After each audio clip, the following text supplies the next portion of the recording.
श्री वल्लभाधीश की, गिरिराज धरण की, श्याम सुंदर श्री अमने महाराज श्री गुसाई जी परम दया, गोकुल नाथ की जय, दाव दयाल की जय, श्री नवनीत प्रिया लाल की जय, अपने माथे बिराता सेव्य स्वरूप की जय।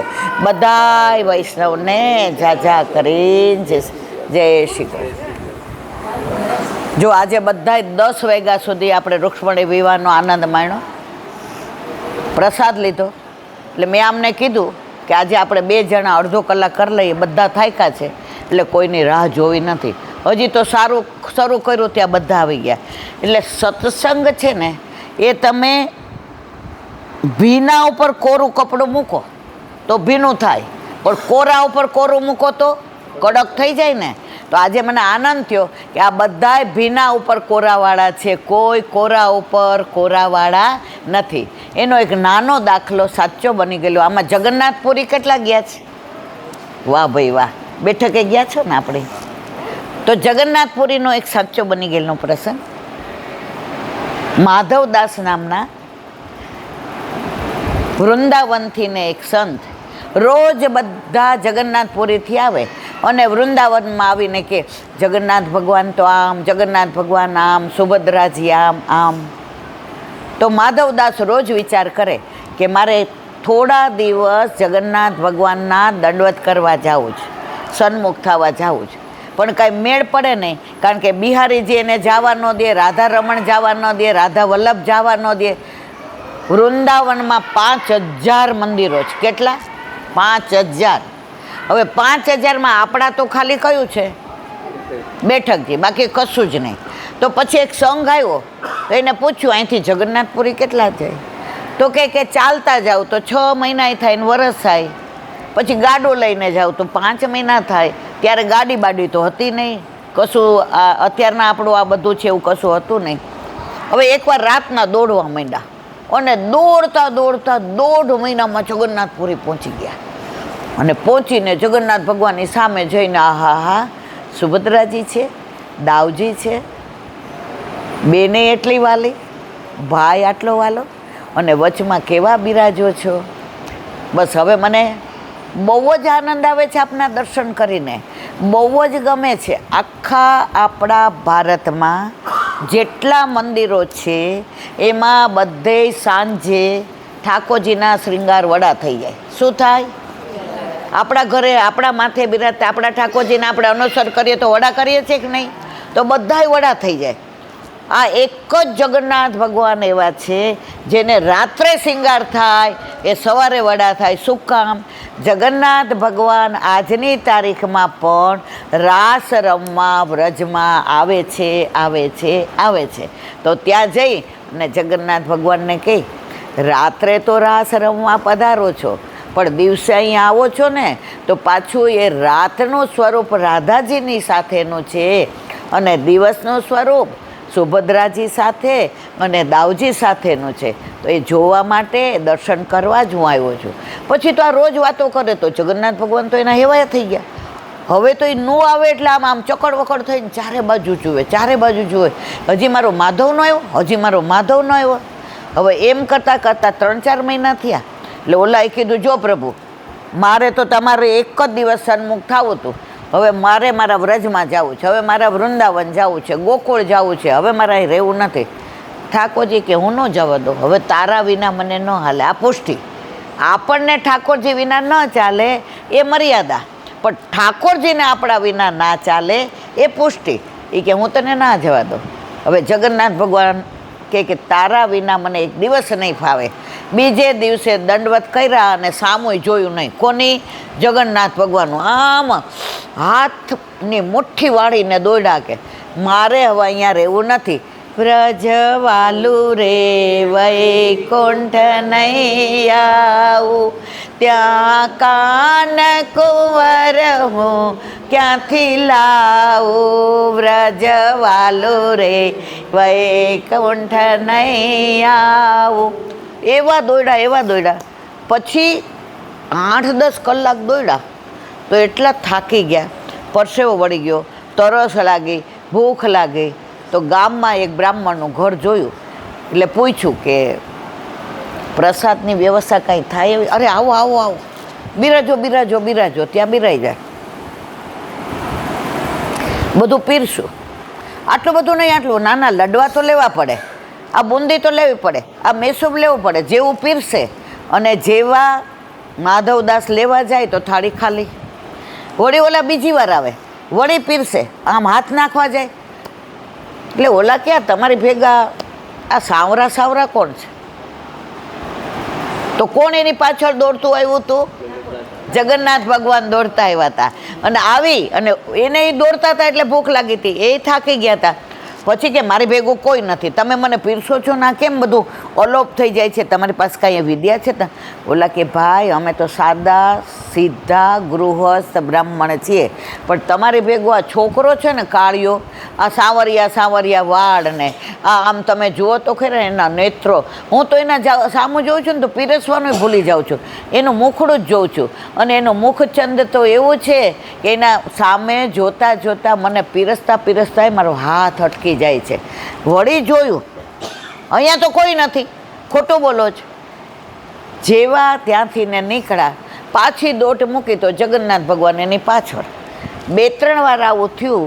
અને પછી જે પીરસવા જાય તો ઠાકોરજીનો હાથ પકડી લીધો. કોણે? માધવદાસે. એ કે કેમ? તો કે તને મારા વિના ચાલે વ્રજમાં, મને તારા વિના ના ચાલે. એટલે જો મારા પગમાંય છાલા પડ્યા છે, કેટલા બધા લોહી નીકળ્યા છે, મને વાગ્યો છે, મને તરસ લાગે છે, હવે તો તું કે તું મારી પાસે રહીશ.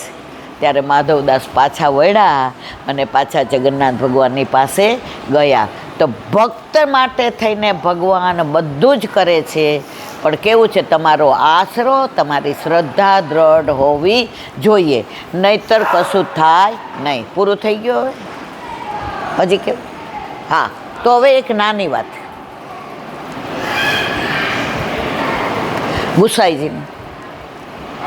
ગુસાઈજી એકવાર નાગજી ભટ્ટ સાથે ગિરિરાજજીની પરિક્રમા કરતા હતા. એટલે બહાર નીકળ્યા એટલે કે નાગિયા ચાલ. એટલે નાગજી ભટ્ટ ચાલવા માંડ્યા. તો જોયું તો ગુસાઈજી તો ઊંધી પરિક્રમા કરતા હતા. તો આજે આપણા ગુરુદેવ હોય ઊંધી પરિક્રમા કરે તો આપણું, એટલે પછી કે જીરાજ ચલ, કેમ? કે હવે ગુરુદેવને કેવું કેમ કે તમે ઊંધા ચાલો છો, તમે ઊંધી પરિક્રમા કરો છો. વળી થોડા ડગલા ચાલ્યા કે જીરાજ બોલમાં બોલ, હે गिरिराज हो गिरिराज मैं शरण तिहारे आयो, मैं शरण तिहारे आयो, शरण तिहारो बड़ो सुखकारी, कृपा કરી મોહી બુલાયો, મેં શરણ તિહારે. વળી અડધો 1 કલાક ચાલ્યા. વળી કે જીરાજ મારે એક વાત કરવી છે, મારે કાંઈ સાંભળવું નહીં, ચાલ બોલ ગિરિરાજજીનું. એમ કરતાં 1 કલાક ઊંધી પરિક્રમા કરી. કોણે? ગુસાઈજીએ. કોની સાથે? નાગજી ભટ્ટ સાથે. પછી નાગજી ભટ્ટથી ના રહેવાયું. જીરાજ જીરાજ જીરાજ કે શું? મારે એક વિનંતી કરવી છે. કે શું? કે આપ ઊંધી પરિક્રમા કરો છો, આપ મારું સાંભળતા નથી. આજે આ પરિક્રમા ઊંધી કરો અને હું સાથે હોઉં અને આપને ના કહું તો દોષનો અધિકારી હું બનું કે નહીં? ગુસાઈજી કે ફરી કે શું કહેશ? કે આપ ઊંધી ગિરિરાજ બાવાની પરિક્રમા કરો છો. ગુસાઈજી કે ફરી કે જીરાજ આપ ગિરિરાજ બાવાની ઊંધી પરિક્રમા કરો છો. ત્યારે ગુસાઈજી કીધું સાંભળ નાગ્યા,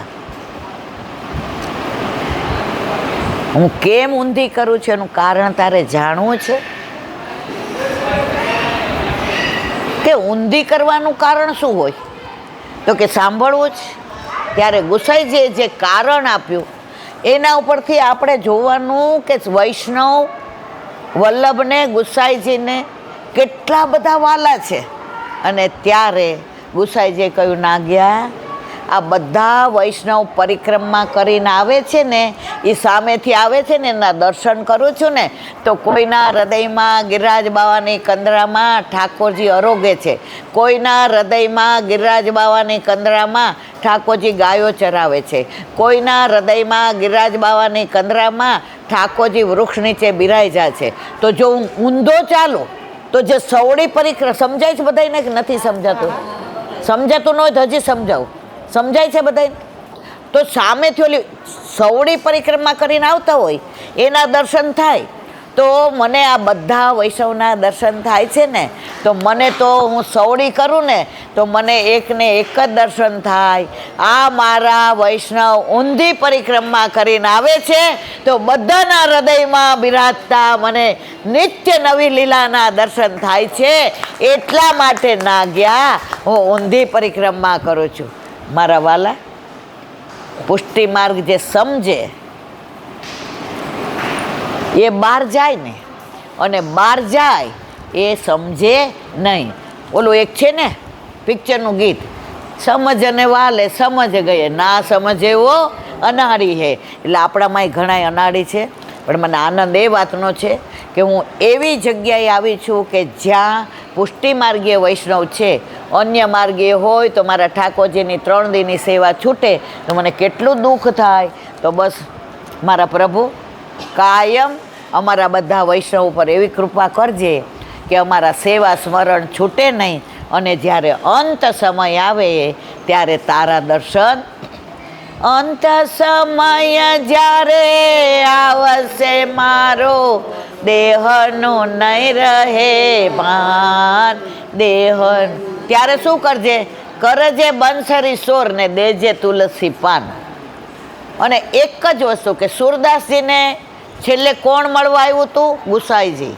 તો આપણને પણ આપણા ગુરુદેવ છેલ્લે આવે અને આપણો હાથ પકડીને લઈ જાય, કારણ કે આપણે કોઈ આમાં અમરપટ્ટો લખાવીને આવ્યા નથી. બોલો વલ્લભા.